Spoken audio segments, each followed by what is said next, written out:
Association of Pakistan Textile Council, very much like to actually document the ongoing experience, what work that's going on, and would of course count on your support for this endeavor. So I think these are some of the key points, key takeaways. But just to give you an example, you know, so on my WhatsApp right here, my mobile here, no? I have contact with Imran Ali, who's the vice president of BGMA in Bangladesh. So he actually contacted me, came to Copenhagen, contacted me a couple of months back, and he said, look, can we come to visit you in CBS Copenhagen Business School? So 2 weeks ago, they showed up with a 10-man strong delegation. The entire top leadership of BGMA came to visit us in Copenhagen. We had a dialogue with some of our senior professors around that. Also, they participated in the Global Fashion Agenda Summit. They had a couple of panels where they were putting forth their point of view. They are cooperating with several research institutes in Denmark around, you know, environmental sort of studies in their country. And Imran himself, you know, just when I met him in Copenhagen, he took out the mobile phone and he asked me, what are you doing on 6th June at 3:30 in the afternoon? Can we arrange a panel at the CBS? Then he said, what are you doing in mid-September? Can we come and give a guest lecture at the Copenhagen Business School? Now, I think that kind of thing, that kind of leadership in Pakistan can do something similar or more. That would be great. I mean, showing up at these international fora. And I also wanted to thank you very much for your kindness. And I've been meeting with Nabil, with Fos, and also Faryal in Faisalabad listening in Chiniot. Thank you so much for arranging that. And also Faryal and Fos for giving a guest lecture at the Copenhagen Business School online last fall in my teaching. But again, it was me who came to them. Would you like to do that? It's not them coming to me now. Thanks a lot, Peter. I think so. Dr. Tanveer is raising their hand. Yes. They want to ask. Dr. Tanveer. Dr. Tanveer, please.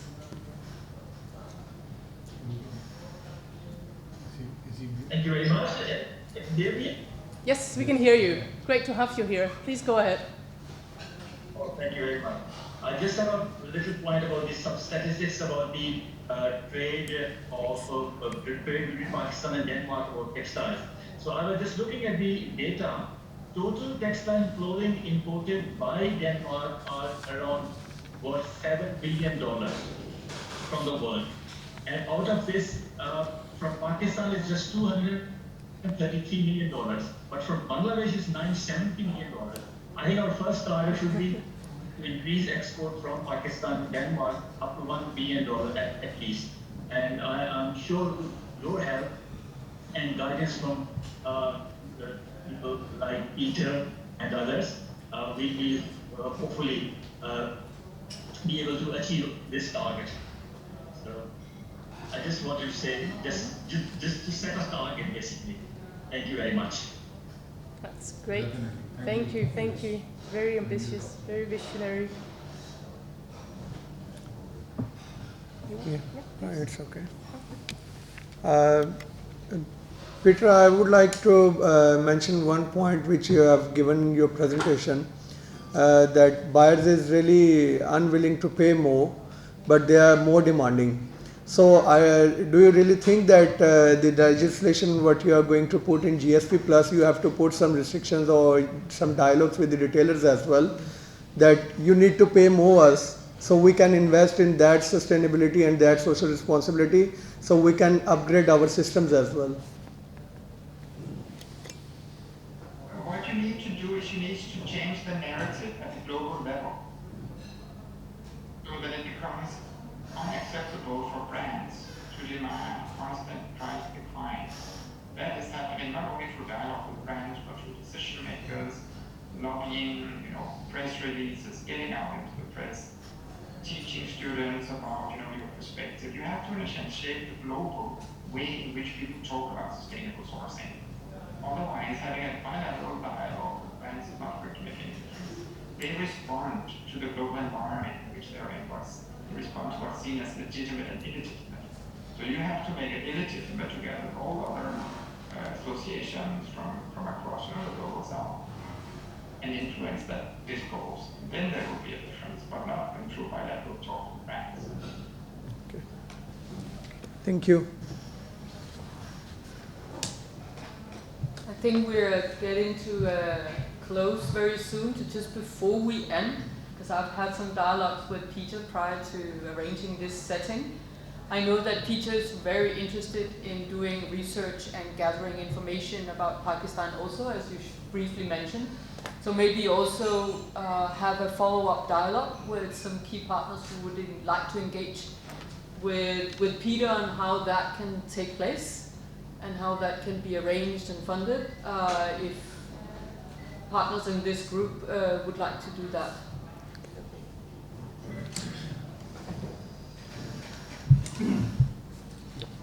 Thank you. What a wonderful and rich discussion, and I think it won't be the last time we have this discussion. It's to be continued.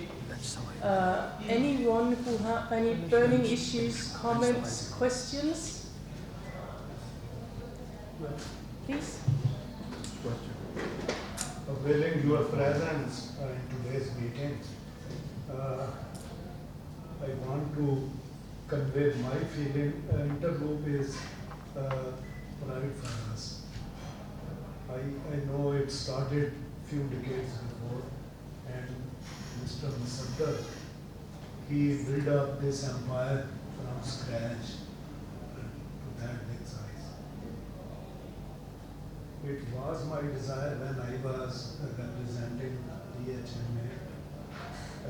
It was my desire, and I met him personally a few times. He's a big contributor to society. PHMA is baby. We are only few dedicated people from SMEs who are running this platform. I really sincerely wish that he comes to PHMA to this forum once a month or twice a month, and while sharing his success story, he guides us, he teaches us the way of innovation.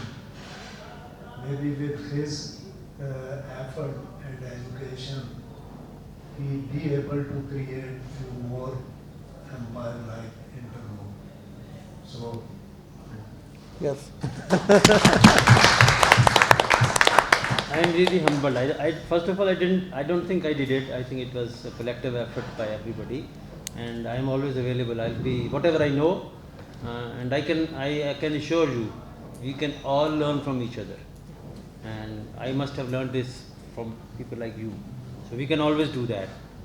You can invite me over a cup of ice cream. I love that. Thank you. to us. Give us energy. Thank you, but exactly, it's about the collective Yes. effort, and it's about what we will be able to do together. So what will the Danish embassy be able to do? Our role is to promote Danish interest in Pakistan. Our role is to promote sustainable trade. Our role is to make stronger connections between our governments, people to people, academia, business, and at the same time working for a better world, because we only have one planet. So addressing climate changes, and of course working more close on responsible textile, responsible garment is in that sense extremely meaningful beyond the interest of this group. So that's why one of the things that we have done is that the Pakistan-Denmark Business Club, representing Danish business partners in Pakistan, we have decided collectively to make sustainable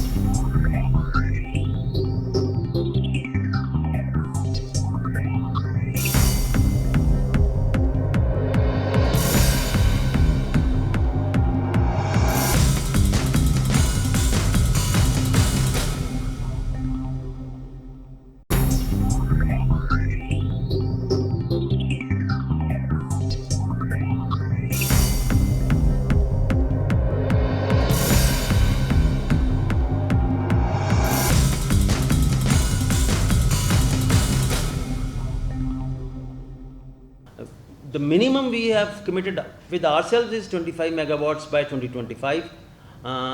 We are decarbonizing. 100% coal phase out is happening. We have already almost done that, and we are on way to. Part of it is forced, to be honest, and part of it is coal is on our own.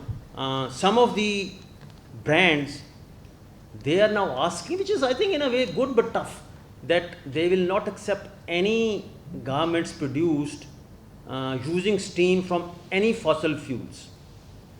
So you can't use gas to make steam and produce those garments. It's very tough. And by next year, some of the top world brands are asking that. So we are, again, this is a problem where you need to have collective, I would say, area, what do you call them? No, not approach. Industrial estates. I'm missing that. Where you can have combined. You see, because again, not everybody can put up biomass boilers. So, for example, we are now going to convert our new apparel park, which is being built on about 250 acres. We are going to have 100% steam for that entire park, which will have 7 or 8 plants, different type of, on biomass. But it's not the biomass boiler is very expensive. How to collect it? So we are purchasing about 70-80 acres in 3 different locations in the country, where we will first collect that biomass and then transport it. It's not easy. So not everybody can do it. But if we are moving that way, how do we do it? So there has to be, while we are talking with the government about the taxation and all that, I think these things are not, we are not collectively paying to these things. These are going to hit us very badly. So as associations, I think this is where we have to study and help everybody, because 3, 4, 5, 6, 10 companies can't, you see, take the country forward. So this is one thing. Similarly, on energy conservation, I keep referring to, because we had a very wonderful discussion last night. Bangladesh has hundreds of green buildings by the US Building Council. In Pakistan, we have handful. I don't think we even have 10 in Pakistan. The concept is not very clear. Most of the people think that it is probably more of a marketing gimmick, that it's a LEED certified gold or platinum. In our company, what we have decided is that any building we make will be a green building. We already have 3. The 4th one, which we are building now with $100 million apparel plant, will be platinum LEED. It's not just, it is the saving of energy. You end up saving so much of energy, so it's a long-term benefit. And then you leave so much of open space for trees and all those things. But Pakistan is way behind in that. Already the construction cost is very high, and if you go for a LEED building, it is another 15-20%. But I think in the long run, it does save you a lot of energy. It does save you a lot of water, because you're forced to do that. And I think that's where we have to, as associations, go to the government and tell them that for, let's say, LEED buildings, the government should offer some concessional finance, like they do for machinery. Why not for the LEED certified? So things like those, where we can collectively do that. Okay, next slide. Probably I'm taking too much time, but I'll just. So I've already said that our new plants will be using more and more recycled water. The new water treatment plant which we have now we have written as 20%, but it has the capacity to recycle 40% of the water. But that's where we are going gradually. Next slide, please. I think Dr. Saab, the Vice Chancellor from the university, was here. He was online. I saw. Yeah. So not only that, we are helping the farmers with the help of the International Organic Cotton Accelerator. We have identified, and in a lot of farms in Bahawalnagar, in the South Punjab, where we are helping them grow organic cotton, and also bringing certified seed from them, so for some of the areas in Balochistan. and that will be traced. That's one we will be doing. There is a patented technology developed by the university, textile university, Dr. Saab is presenting, to produce yarn from banana waste. So we have committed to that. We have provided funds for that. We have already spun the yarn. We have stations now in Singh, and we are now in the process of developing fabrics from those things. So things like those we are trying to do to see how we can just have regenerative practices to use. The next slide, please. So this is what I was trying to say, that the traceability is becoming a huge issue. So what our team has done is that it has created an app which is called Loop Trace, and it is in now practice. It actually, through blockchain, it traces the cotton from where it is picked, from the farm. It is linking farm to the ginning factory, to the spinning mill, to the fabric mill, to the garment. So every garment will be able to tell that from which farm this cotton came from. And it is now working, and we have shared it with some international, and they are really thrilled. And that is where we need to move, because I cannot prove that the cotton which I use didn't come from China or Kazakhstan. Otherwise, how do you do that? Not just advice is not. So I think they are moving towards that. It has to be traceable. They are not telling us how you trace it, but they are telling us how you trace it. So we have to do something, help ourselves. So this is one thing which we are doing. Next, please. So I have already spoken about this. Next, please. I think next would be thanks. Is that all? So I think with that, I end my long presentation. I hope I made some points which are of worth considering. Thank you. Thank you. Well, thank you so much. Very, very interesting, and thank you for reminding all of us we don't have a choice. And also thank you for making it very clear that this is a shared agenda. It's a shared agenda between Denmark and Pakistan. It's a shared agenda among stakeholders. Absolutely. One comment from my side, green energy, completely agree, it's a big thing. Just to say that that's one of the areas where our two governments are very committed to working much closer to make sure that the Danish experience and technology when it comes to renewable energy is also being put into use in Pakistan. So, I mean, I think that's another area where I hope where I'm quite certain that we will be working much closer in the future, our two countries. Now I will open for questions based on these really, really excellent presentations. We still have Marie from the Danish Fashion and Textile Institute in Denmark, and we have Peter from the Copenhagen Business School. Still with us. Thank you for that. And I'll open the floor, and you can either comment or put forward very specific questions. I'm looking around, and Peter and Marie, give me a hand if you want to have the floor.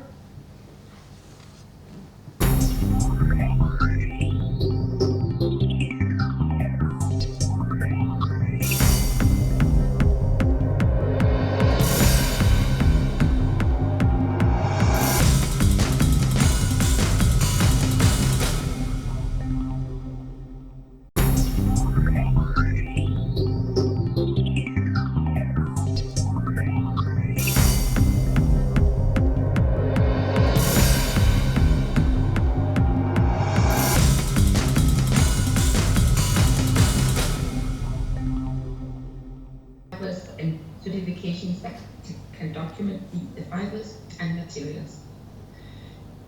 So there's a very strong transition going on, but we also see that the Danish companies are striving to actually be in this transition, because there are quite a lot of barriers, and lack of resources and time and knowledge is a key barrier for them.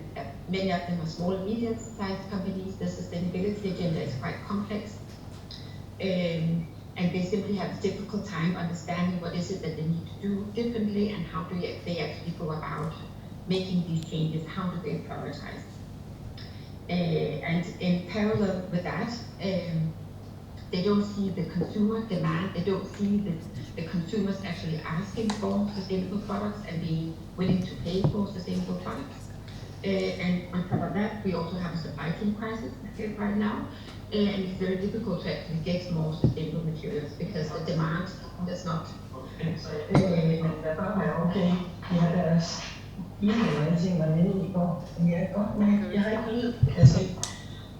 Please, can you mute? I think it's either Peter or Birgitte. Thank you. Or I'm just going to pause until. Someone on except Marie, everyone else should mute, please. Host can mute off. Nej, det gør selvfølgelig noget. Altså, det nemmeste er næsten at tage den her, fordi så er det... She is talking, Kamar, after. You are silent, I don't know how come you are talking. Yes. Those who are talking Danish, please mute yourself. So Marie, we are working on it. I think Yes. it's I done. think it's muted now. I think you So can just go to ahead. sum up, quite a lot of barriers that we see in order to actually engage in this transition and being able to prioritize and know what to do. One thing that is, I'm just going to jump a little bit ahead as well. So when we look at the landscape that we're looking into, the increasing regulation, and the vision that the EU has defined for the European textile industry and for the European consumption of textiles, we see that, as I've been mentioning, CSR and sustainability is moving from voluntary to regulation. We see a very, very strong push for circular transition and that decoupling of growth from the use of new resources. Even though there has not been put forward any hard law requirements on circular business models, on resale, etc., the EU is trying in other ways to push for transition, to push for using recycled fibers, to push for that a piece of product is not only sold one time, but it's sold 2 times, 3 times, 4 times, etc. So that we minimize and reduce the use of new virgin resources to the production of consumption, to the production of textile products. What we also see is that when you need to work with sustainability, you need to work with an holistic approach. It has to cover environment, social and governance. It's not enough only to work with climate. It's not enough only to work with human rights and labor rights standards. You actually have to be able to juggle the full sustainability agenda. And then finally, there's a very, very hard focus on data. Businesses have to document their impact. There's a very, very extremely strong focus on greenwashing consumers and giving up, having statements, green statements about products that are not being backed by proper data. And that debate is just accelerating right now here over the summer. And that of course goes back to the businesses that when you say something about product, you have to be absolutely sure that you can back it by data, independent data. So these trends will definitely change the way that we are producing textiles, and it will also require a new way of working with the supply chain, because the footprint of the industry lies within the production of the textiles. We have limited production in Europe. It's all in Southeast Asia and Asian countries, Pakistan, for instance.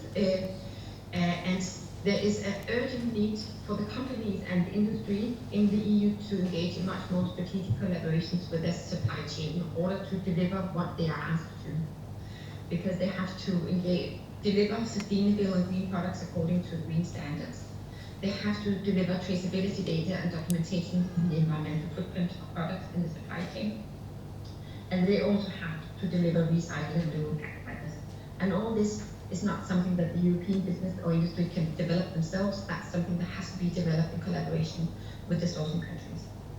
And that's why I think that there will be a trend towards much closer collaboration between the sourcing countries and also the importing countries in order to have industries locally that can act, so that we can actually work together towards achieving these goals and achieving these visions. So I think I've used my time. This is my input for the day, and please let me know if you have any questions.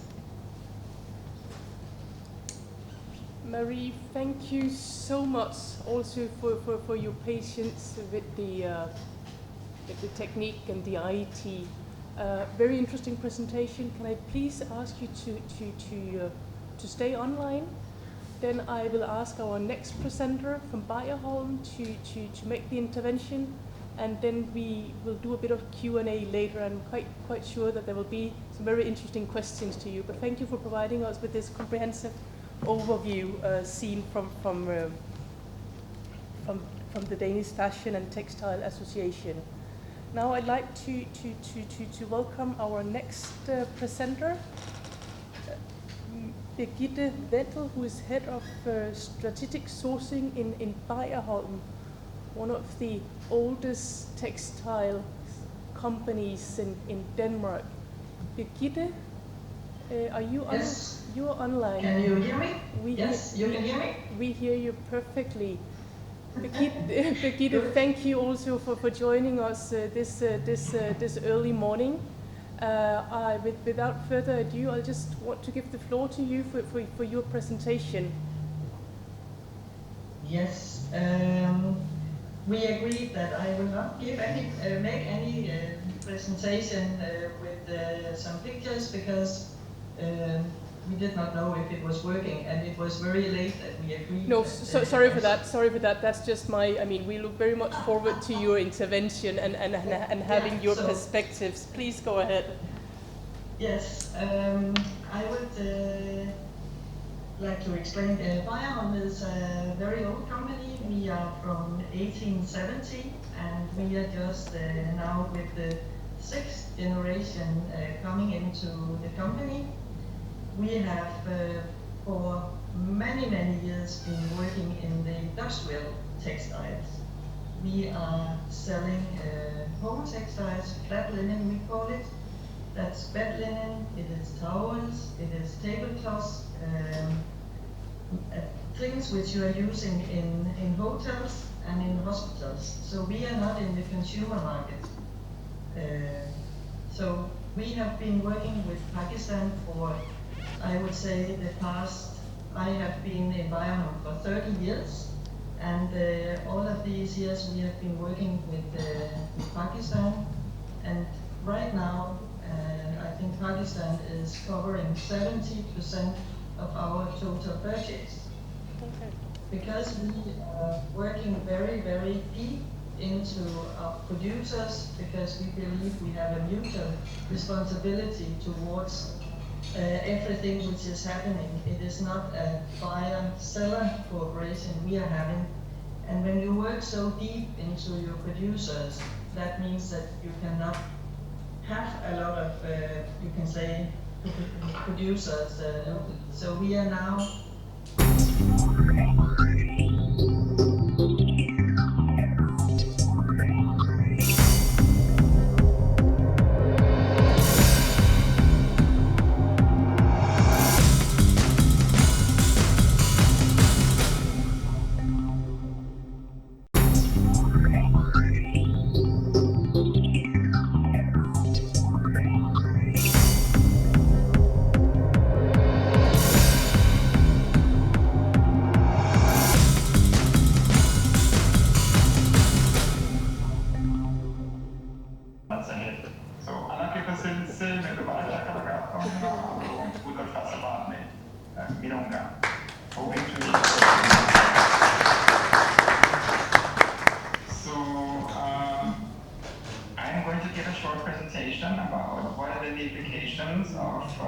these presentations for the work of Pakistani garment and textiles industry.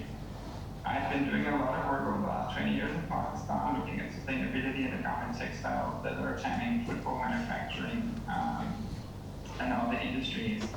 And I must say that I think Pakistani manufacturers are faced by some challenges in relation to sustainability, and this is what I'll be talking about now, or what I thought about the need for engagement and dialogue around sustainability. So let me just share my screen here. hopefully. Can you see my screen now? It's, yes, we can. Okay, let me just see here. Hopefully, I'm just trying to see if I can go up back. Oh, okay. So this here is my new book, which is talking about rethinking global value chains and corporate social responsibility. Basically, I think that there is a big need for us to start rethinking the way in which we talk, in which we discuss sustainability in global supply chains and global value chains. So that is what I've written about in this book here. Let me just see, somehow my slides don't want to change. Just a second. Going in here to see if I can figure out where to. Okay, here. Can you still see my screen now? Or? Perfectly. Yeah, all right, I'm going to keep it in this view because somehow otherwise it doesn't work with changing the slides. But I think it's very important to understand that there's not one way of talking about social responsibility or sustainability in global supply chains and global value chains. And sometimes, when we hear Europeans or, Danes or others from Europe talking about sustainability, it seems as if there's only one perspective. But actually, as we've already heard, there are various perspectives. So we've heard the perspective from Bayern, by Gita. Marie Busk has been talking about the perspective from in this case, I guess mostly based on the European Commission strategy for textiles. Now, what I'm saying is that all of these means that you have various ways of looking at sustainability or social responsibility in value chains. And the way in which I say, okay, let's try to define, let's try to unpack what are these different perspectives. So in my new book here, which has just come out in April, I made a very rough cut distinction between three types of perspectives. One is a buyer perspective, which is maybe the type that Birgitte just gave you. Then it's a supplier perspective, which in the case of this particular meeting would be perhaps a perspective from manufacturers in Pakistan in the garment and textile industry. Then maybe there's a worker perspective. Birgitte also talked a little bit about the challenges of speaking to workers about their conditions, work conditions and other things. So we can actually also, in a very rough cut way, I know that I'm missing some nuances here, but it's certainly also possible to think about a worker perspective on social responsibility in global value chains. Just to say, I distinguish between corporate social responsibility and corporate sustainability in the following way. I see CSR as being something that companies integrate economic, social, and environmental concerns in their core business operations. And also, that they take responsibility for those with whom they do business, for example, their supply chain. I see the term corporate sustainability as being different from CSR in the sense that in corporate sustainability, there's more focus on environmental and climate change perspectives, not so much on sort of labor rights issues. So if we think about it from the European buyer perspective, we could take it there. There tend to be two concerns. One is the so-called compliance-based approach, which is one, where the buyer develops a corporate code of conduct, kind of take part in the sustainability standard. They would ask their Pakistani manufacturers to comply with that. They would go out and audit and verify whether there's compliance with the standard or not. So that's one perspective. Another one was a little bit about what Ms. Rosenhauer and others were also talking about is the need for longer-term sort of strategic cooperation. Here the idea is that, the European buyer works maybe with fewer partners, in this case in countries such as Pakistan, Sri Lanka, or Bangladesh, or India, wherever it might be, building sort of strengthening the capacity to understand sustainability issues more, training workers, training management, sustainability issues, trying to raise awareness, trying to also help, where the buyer co-finances some of the sustainability investments in the supplier, while the develop suppliers. So that's all known as a corporate approach to working with sustainability global value chains. This is basically sort of buyer concerns and think about compliance or cooperation in relation to their suppliers. Now, when we then think about the supplier perspective, and I am very well aware that countries such as Pakistan have very different types of suppliers, depending on where you are in the value chain, if you're sort of ginner, spinner, fabric mill, garment factory, wherever you are, also have different perspectives. It could also depend upon whether you're the football manufacturing industry, whether you're leather, tanning, whether you're textiles. So there are also differences across company sizes, very large scale factories versus very small scale factories. But on the whole, I would still think that there are certain supplier concerns which, if you look at international sustainability conferences, often tend to be overlooked. So one thing is that suppliers tend to be concerned about buyers' purchasing practices. You know, so on the one hand, very often buyers, they demand lower prices, lower unit prices for products received from countries such as Pakistan, ever shorter lead times, and the demand can be highly unstable, as was also the case during Corona. So certain, you can have peak production at other times, and very low levels of demand. What this basically means is that workers' wages are in turn getting pushed down. Shorter lead times tend to lead to workers doing overtime. And unstable demand means that you as a manufacturer cannot actually sometimes afford to employ people 365 days in a year all the time, but you are in a sense forced to hire and fire workers in a kind of response to this changing global demand. Peter? Yes, hello. Hi, it's Liz. Sorry to interrupt this your very, very interesting presentation. I would suggest that you take down the, right now we can see the front page of your book. I would suggest you take that down and then we can see you. Okay. Right, exactly. Right, I'm sorry, there seems to be some issue with changing actually the order of the presentation. Yeah. So let me use it with But Peter, we can also, if you prefer, we can from here, we can show the presentation. Yeah, Kamran, would you be able to do that? Yeah. We will be able to do that, so I suggest that you continue, and then while you talk, we will get up the presentation from here. It's actually nice because then I can also have people in more eye contact with my colleagues here. So basically what I'm arguing is, that manufacturers in Pakistan, suppliers to brands in Europe and North America are facing these challenges around, sort of demand for lower prices from buyers, shorter lead times, and also very unstable demand. This means that it's sometimes very difficult to pay workers even the minimum wage, the living wages. It means that sometimes suppliers are compelled to basically to make workers do overtime. And also there's this question, that does the supplier sometimes forced to hire and fire workers because there's simply not enough demand to keep them on board, as we also saw during Corona. So that puts suppliers in a very tight spot. The other, so now we need to go to slide number 3, Karen.